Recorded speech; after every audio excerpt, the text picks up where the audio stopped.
আচ্ছা, আপনার কি মাঝে মধ্যেই মনে হয় আগের সেই শরীরটা আর নেই?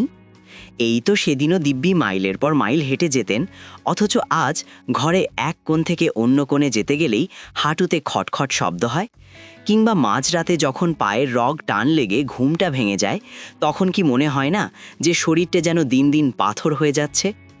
৬০ বছর বয়সটা কিন্তু জীবনের এক নতুন ইনিংস, কিন্তু এই সময়ে এসে আমাদের শরীর যেন আমাদের সাথে বেইমানি শুরু করে।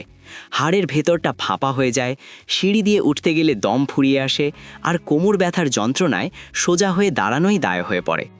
আমরা ভাবি বয়স হয়েছে, এমন তো হবেই, কিন্তু আমি যদি বলি না, এমনটা হওয়ার কথা ছিল না। আপনি কি জানেন আপনার এই সমস্ত কষ্টের মূল কারণ হলো শরীরে ক্যালসিয়ামের অভাব?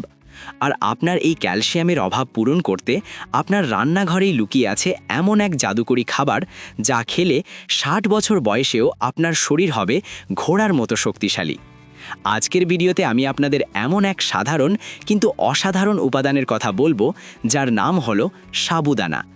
অনেকে একে শুধু অসুস্থ মানুষের খাবার মনে করেন, কিন্তু আপনি কি জানেন এই সাবুদানা আপনার হাড়কে লোহার মতো মজবুত করতে পারে? আজকের ভিডিওতে আমি একদম সহজ ভাষায় বুঝিয়ে দেব কেন এই বয়সে আপনার ক্যালসিয়াম দরকার, সাবুদানা কিভাবে আপনার শরীরকে পাল্টে দেবে, এবং এটি তৈরির একদম সঠিক পদ্ধতি।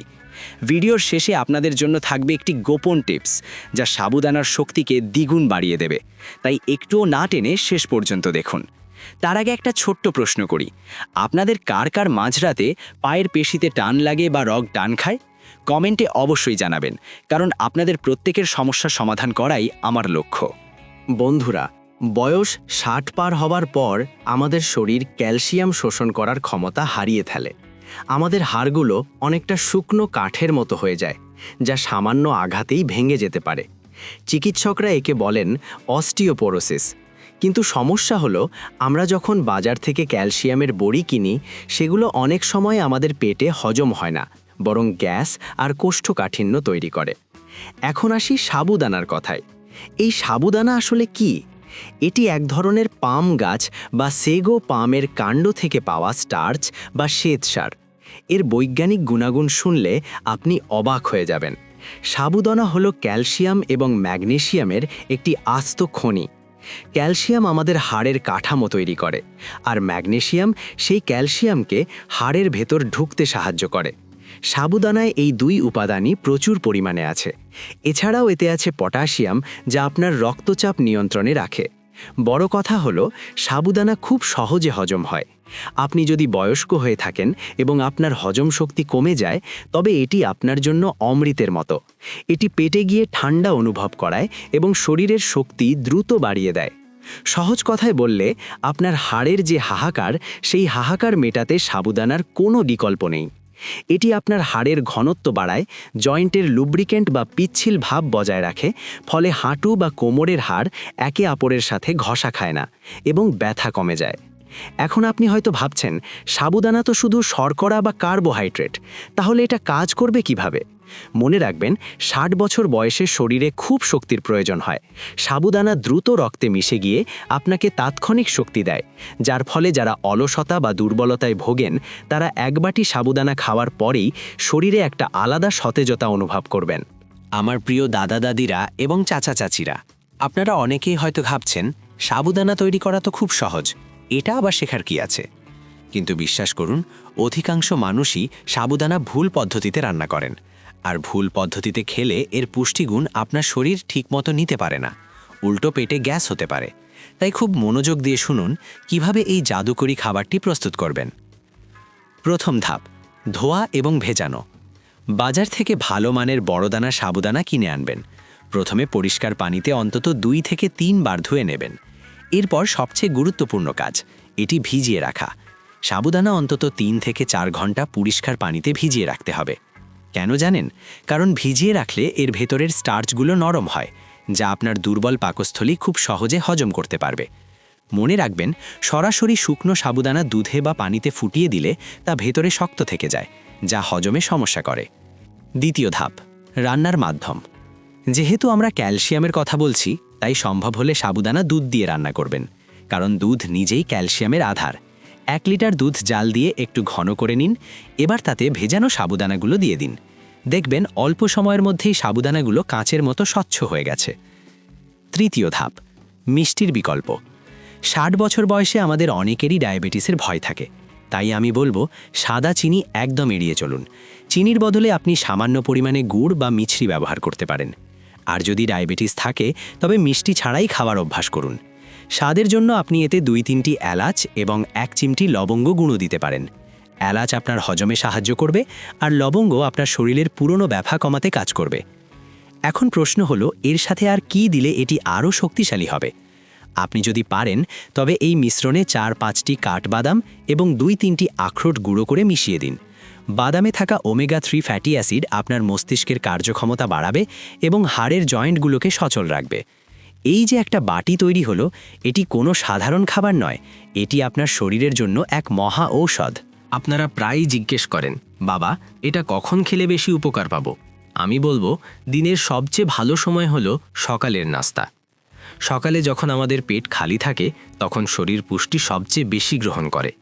আপনি যদি প্রতিদিন সকালে 1 বাটি এই পুষ্টিকর সাবুদানা খান তবে সারাদিন আপনার শরীর ঘোড়ার মতো চনমনে থাকবে।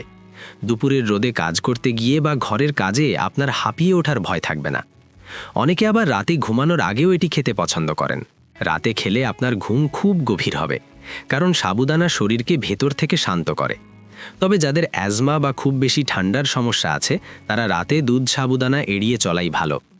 এখন আসি, কতদিন খাবেন? শরীর তো আর একদিনে দুর্বল হয়নি, তাই না? বছরের পর বছর অবহেলার ফলে হাড় ক্ষয়ে গেছে, তাই আপনাকে ধৈর্য ধরতে হবে। অন্তত টানা 21 দিন থেকে 1 মাস এটি খেয়ে দেখুন।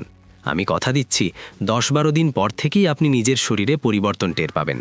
দেখবেন সিঁড়ি দিয়ে ওঠার সময় আপনার হাঁটু আর আগের মতো শব্দ করছে না, সোফা থেকে ওঠার সময় আপনার কোমর আর টনটন করছে না। আপনি নিজেই অবাক হয়ে ভাববেন, এতদিন কেন এই সহজ সমাধানটি আমি জানতাম না? বন্ধুরা, ভিডিওর এই পর্যায়ে এসে আপনাদের কাছে আমার একটা অনুরোধ। আপনাদের আশেপাশে এমন অনেক মানুষ আছে যারা টাকার অভাবে দামি ওষুধ কিনতে পারে না, অথচ হাড়ের ব্যথায় কাতরাচ্ছে। আজকের এই ভিডিওটি তাদের সাথে একটু শেয়ার করে দিন। আপনার একটা শেয়ার হয়তো একজন বয়স্ক মানুষের জীবনের কষ্ট কমিয়ে দিতে পারে। আর ভিডিওটি ভালো লাগলে একটি লাইক দিতে ভুলবেন না। বন্ধুরা, আপনারা যারা ধৈর্য ধরে এই পর্যন্ত ভিডিওটি দেখেছেন তাদের জন্য এবার সেই বিশেষ উপহার। আমি ভিডিওর শুরুতে বলেছিলাম একটি গোপন টিপসের কথা, যা সাবুদানার শক্তিকে 10 গুণ বাড়িয়ে দেবে। এটি মূলত আমাদের দাদি নানিদের আমলের একটি টোটকা, যা আজকের দিনে আমরা ভুলে গেছি। এই গোপন টিপসটি হলো কালোজিরা এবং খেজুরের ম্যাজিক। সাবুদানা যখন দুধের সাথে ফুটে উঠবে তখন নামানোর ঠিক 2 মিনিট আগে তাতে মাত্র 1 চিমটি কালোজিরা আর 2টি কুচি করে কাটা খেজুর মিশিয়ে দিন। কেন দেবেন জানেন? 1, কালোজিরাকে বলা হয় মৃত্যু ছাড়া সব রোগের ওষুধ। এটি আপনার শরীরের রোগ প্রতিরোধ ক্ষমতা এতটাই বাড়িয়ে দেবে যে ছোটোখাটো জ্বর সর্দি আপনার কাছেও ঘেঁষবে না। আর 2, খেজুর হলো আয়রনের খনি। ক্যালসিয়াম আর আয়রন যখন একসাথে শরীরে প্রবেশ করে তখন আপনার হাড়ের মজ্জা শক্তিশালী হয় এবং রক্ত স্বল্পতা দূর হয়। এই মিশ্রণটি যদি আপনি নিয়মিত খান তবে আপনার শরীরের দুর্বলতা তো যাবেই, এমনকি যারা স্মৃতিশক্তি কমে যাওয়ার সমস্যায় ভুগছেন তাদের মস্তিষ্ক আগের মতো তীক্ষ্ণ হয়ে উঠবে। এটি কেবল একটি খাবার নয়, এটি আপনার শরীরের জন্য এক প্রাকৃতিক টনিক। তবে প্রিয় দর্শক, একটি কথা মনে রাখবেন, কেবল ভালো খেলেই হবে না, নিয়ম মানাও জরুরি। সাবুদানা খাওয়ার পাশাপাশি প্রতিদিন অন্তত 10 থেকে 15 মিনিট সকালের কচি রোদে বসার চেষ্টা করবেন। রোদ থেকে পাওয়া ভিটামিন ডি আপনার শরীরের ক্যালসিয়ামকে হাড়ের সাথে মিশে যেতে সাহায্য করবে। রোদ ছাড়া আপনি যতই ক্যালসিয়ামই খান না কেন তা শরীরে ঠিকমতো কাজ করবে না। আর যারা কিডনির জটিল সমস্যায় ভুগছেন বা যাদের শরীরে পটাশিয়ামের মাত্রা অনেক বেশি, তারা এই খাবারটি শুরু করার আগে একবার আপনার ডাক্তারের পরামর্শ নিয়ে নেবেন। সাধারণ মানুষের জন্য এটি শতভাগ নিরাপদ, কিন্তু বিশেষ রোগীদের ক্ষেত্রে সতর্কতা সবসময়ই ভালো। জীবনটা খুব সুন্দর। এই 60 বছর বয়সে এসে কেন আপনি বিছানায় পড়ে থাকবেন? আপনার নাতনিকে কোলে নিয়ে ঘোরার আনন্দ কিংবা বিকেলের হাঁটা চলা এসবই আপনার প্রাপ্য। শরীরকে অবহেলা করবেন না। আমাদের চারপাশে প্রকৃতিতেই সব সমাধান লুকিয়ে আছে, শুধু আমাদের জানতে হবে। আজকের এই সাবুদানার রেসিপিটি আজই একবার ট্রাই করে দেখুন। আমি কথা দিচ্ছি, আপনার শরীরের এই পরিবর্তন দেখে আপনি নিজেই অবাক হয়ে যাবেন। কেমন লাগলো আজকের এই তথ্যগুলো? আপনাদের কোনো প্রশ্ন থাকলে বা কোনো বিশেষ সমস্যা নিয়ে ভিডিও দেখতে চাইলে এক্ষুনি কমেন্টে লিখে ফেলুন। আমি প্রতিটি কমেন্ট পড়ি এবং আপনাদের উত্তর দেওয়ার চেষ্টা করি। আর হ্যাঁ, ভিডিওটি ভালো লাগলে আপনার বন্ধুদের এবং প্রিয়জনদের সাথে শেয়ার করতে ভুলবেন না। সবাই ভালো থাকুন, সুস্থ থাকুন এবং নিজের শরীরের যত্ন নিন। দেখা হবে পরবর্তী ভিডিওতে। আল্লাহ হাফেজ।